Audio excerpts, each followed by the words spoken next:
क्या 1996 का world cup का सेमीफाइनल फिक्स था? टीम मीटिंग में तय हुआ था कि टॉस जीतकर पहले बैटिंग करेंगे, लेकिन कप्तान ग्राउंड पे आते ही फैसला बदल देता है। 98 पर 1 विकेट से 120 रन के अंदर 6 विकेट गिर जाते हैं। स्टेडियम में बैठे लाखों फैंस का गुस्सा फूट पड़ता है। बोतलें फेंकी गई, सीटों में आग लगा दी गई और मैच बीच में ही रोकना पड़ा। आखिरकार श्रीलंका को विजेता घोषित कर दिया गया और वह पहली बार वर्ल्ड कप के फाइनल में पहुंच गया। लेकिन 30 साल बाद भी एक सवाल क्रिकेट इतिहास का सबसे बड़ा रहस्य बना हुआ है। क्या ये सिर्फ एक खराब दिन था या फिर 1996 के इस सेमीफाइनल के पीछे सच में कोई बड़ी साजिश छिपी थी?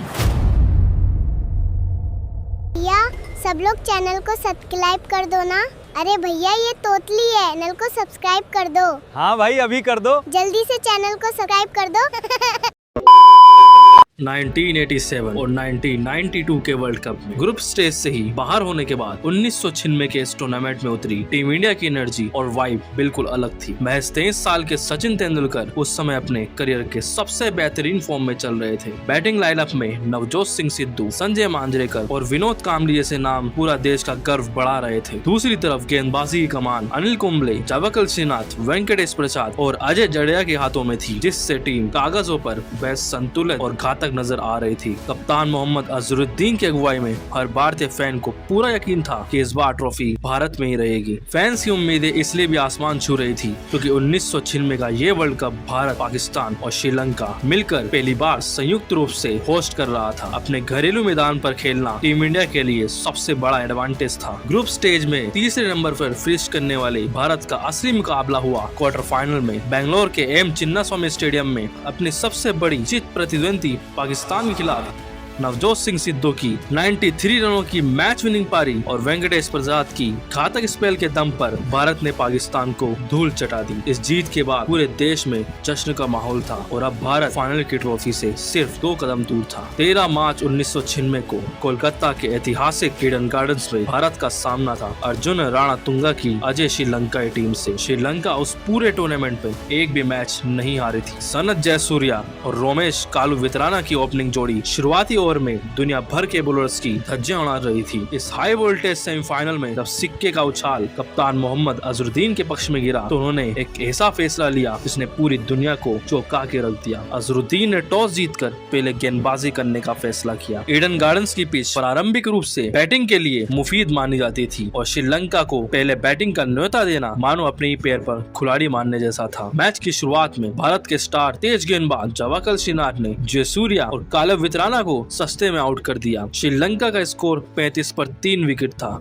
लेकिन इसके बाद अरविंदा डी सिल्वा ने सिर्फ 47 गेंदों में 66 रनों की तूफानी पारी खेल दी और पासा पलट दिया। श्रीलंका ने 50 ओवर में 251 रनों का एक चुनौतीपूर्ण स्कोर खड़ा कर लिया। बाद में सचिन तेंदुलकर ने भी अपनी biography playing it my way में खुलासा किया था कि जब वो गेंदबाजी करने आए तब उन्हें एहसास हुआ कि टीम मैनेजमेंट ने पिच को पढ़ने में बहुत बड़ी गलती कर दी थी। ईडन गार्डन्स की पिच ढीली हो रही थी, गेंद अचानक रुककर और ग्रिप होकर आ रहा था। ये पिच 100 ओवर तक टिकने वाली ही नहीं थी, यानी दूसरी पारी में बैटिंग करना किसी बुरी सपने से कम नहीं था। 252 रनों के लक्ष्य का पीछा करने उतरी भारतीय टीम की शुरुआत अच्छी नहीं रही। नवजोत सिंह सिद्धू सिर्फ 3 रन बनाकर आउट हो गए, लेकिन इसके बाद सचिन तेंदुलकर और संजय मांजरेकर ने पारी को संभाला और दूसरे विकेट के लिए 96 रनों की एक शानदार पार्टनरशिप बिल्ड की। सचिन 65 रन बनाकर क्रीज पर अंगद की तरह जमे हुए थे और भारत का स्कोर 90 रन पर 1 विकेट था। पूरा स्टेडियम जीत का जश्न मनाना शुरू कर चुका था और तभी सनत जयसूर्या की एक घूमती गेंद पर सचिन तेंदुलकर अजीब तरीके से स्टंप हो जाते हैं। सचिन का आउट होना पूरे भारत के लिए एक बड़ा झटका था, लेकिन उसके बाद जो हुआ उसने क्रिकेट जगत को सन्न करके रख दिया। सचिन के पवेलियन लौटते ही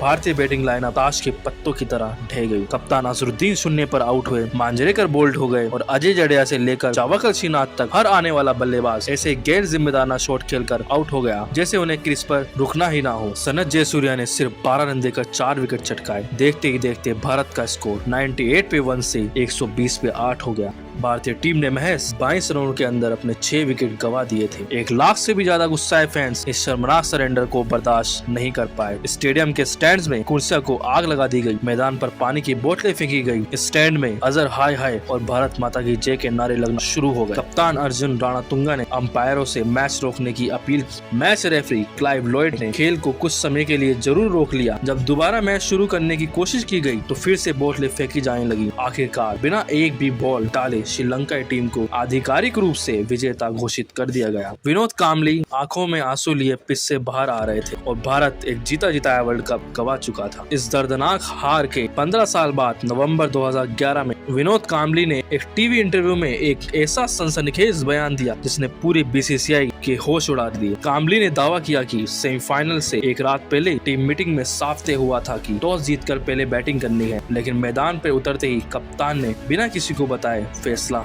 बदल दिया। कांबली ने सीधा आरोप लगाया 96 का मैच मैं लाइफ में कभी नहीं भूल सकता हूं, क्योंकि ये मैच के बाद मेरा करियर खत्म किया गया। फिक्सिंग का एंगल हो सकता है। इस शक को बल इसलिए भी मिला क्योंकि साल 2000 में जब भारतीय क्रिकेट में मैच फिक्सिंग का जिन्न बाहर निकला तो सीबीआई जांच के बाद मोहम्मद अजरुद्दीन और अजय जडेजा पर मैच फिक्सिंग के चलते आजीवन प्रतिबंध लगा दिया गया। हालांकि दूसरी तरफ अजरुद्दीन और तत्कालीन कोच अजीत वाडेकर ने हमेशा इन आरोपों को खारिज किया। उनका कहना था कि श्रीलंका उस टूर्नामेंट में चेस करने में बहुत माहिर थी, इसलिए उन्हें टारगेट सेट करने का दबाव देने के लिए पहले गेंदबाजी का फैसला लिया गया था। रणनीति जो भी रही हो, लेकिन ईडन गार्डन्स की पिच को गलत पड़ना, टॉस को वो विवादित फैसला और 22 रन में 6 विकेट गिरना आज भी भारतीय क्रिकेट के इतिहास में एक गहरा घाव है। आपको क्या लगता है कि क्या 1996 का ईडन गार्डन्स का मुकाबला सिर्फ एक रणनीतिक चूक थी या फिर 10 करोड़ भारतीयों के भरोसे का सौदा किया गया था? अपनी राय कमेंट सेक्शन में जरूर बताइएगा और अगर ये वीडियो इन्फॉर्मेटिव लगी हो तो लाइक करें, चैनल को अभी सब्सक्राइब करें।